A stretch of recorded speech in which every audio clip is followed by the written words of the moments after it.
What's the number one reason relationships fail? It's unrealistic expectations that being with your partner is going to solve your problems. It's that Jerry Maguire line, "You complete me," which sounds so romantic when Tom Cruise says it in a movie, but it's a terrible dynamic in a relationship. I'm Brenda Florida, certified life coach, and I want you to know that there's another way. So let's look at these unrealistic expectations of how a partner is going to solve various problems in our own lives, okay? It's killer to the relationship. And it's as flawed as the idea that having a baby is going to help your relationship. I don't recommend that one either. So, of course, part of the reason we fall in love with somebody is because they make our lives better in some way. But there's a difference between enjoying how somebody makes your life better and having that expectation that they have to. You know, what if it's that you love going hiking together and they have an accident and can't go hiking again? You know, is that going to mean you're going to get divorced? Like, we can always meet our own needs. And so once we get into these unrealistic expectations, it doesn't feel that way anymore. So I'm going to use an example of this to make it clear for you, okay? So I used to be a huge people pleaser, and if you're unfamiliar with that term, it's a way to describe those of us who have learned to cope with trauma or stress in our lives by being nice. We don't want to upset anybody. We don't want to make people mad. We love to keep the peace. We don't want to rock the boat. We do a lot. We're big, helpers, servers, that kind of thing. You get the picture. So in a partnership, that often means that we give way too much. It also means that without meaning to, we tend to choose partners who really love that about us. And our partners are probably underfunctioning and underdoing for themselves. And so that's why they love us, because we do all that for them.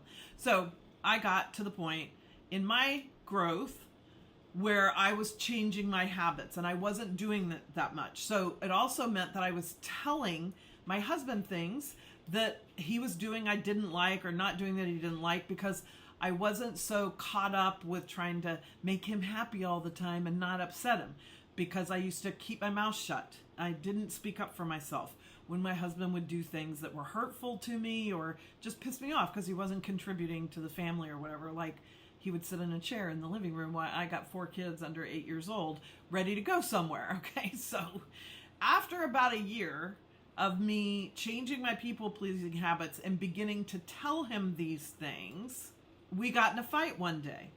And he told me he didn't like who I was anymore.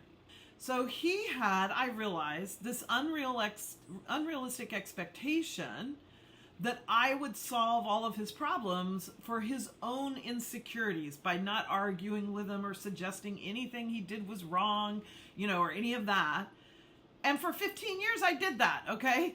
But once I stopped, then we had this big problem because I wasn't fulfilling his unrealistic expectation of me. Now that's a really big example. It could be something much smaller, actually, like your partner loves to cook, and so you love that because you hate to cook. No problem whatsoever, until something happens and your partner isn't interested in cooking anymore. Now, in a healthy relationship, sure, there's going to be, a little bump in the road there because you've gotten used to it, and nobody likes to have to start doing something they don't like to do, whatever. That's all the normal stuff.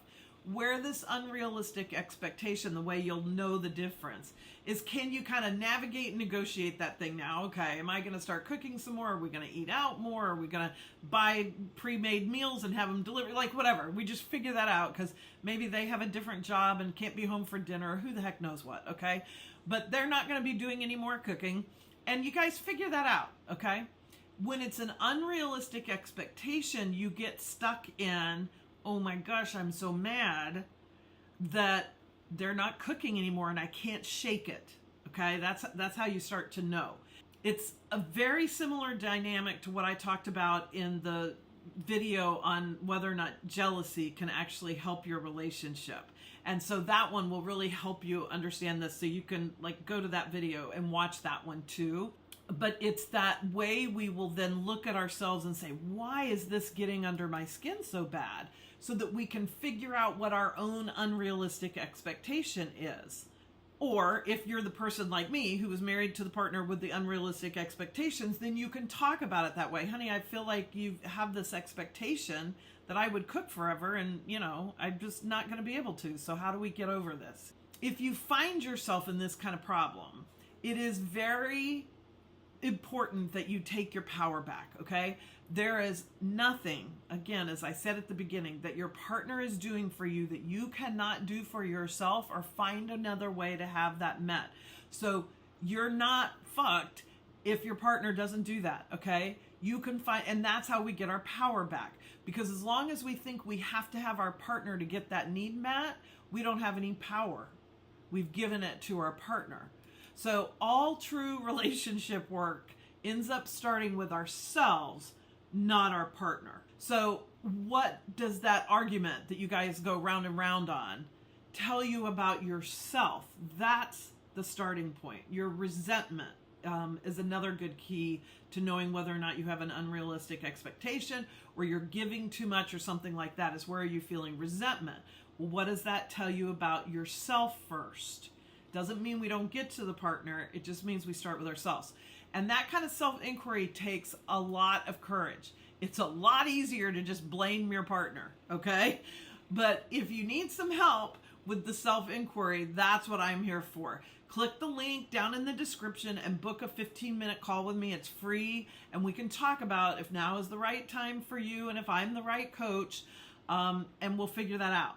Also, totally, absolutely subscribe to the channel for more relationship videos, and definitely drop in the comments any questions you have about this topic or any other topics you want me to address in future videos. And I'll see you in the next video.